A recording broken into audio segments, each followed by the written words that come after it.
Debat Cawapres pada Jumat malam tadi, pasangan calon Capres dan juga Cawapres nomor urut 1 Anies Baswedan dan Muhaimin Iskandar menemui Wakil Presiden ke-10 dan 12 Yusuf Kala di kediamannya.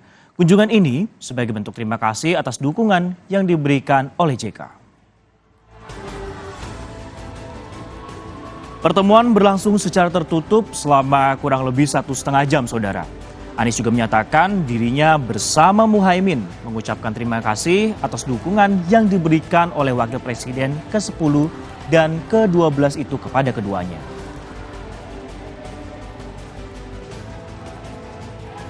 Tapi tadi lebih banyak bicara tentang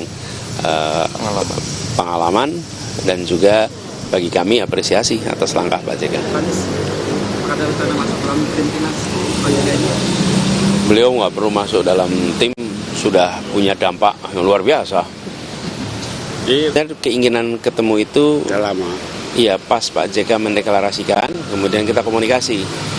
Lalu setelah komunikasi, yuk kita atur ketemuan. Nah kemarin kan tidak mungkin karena lagi persiapan debat. Kemudian besok kami berdua sudah akan pergi ke luar kota. Jadi ya opsi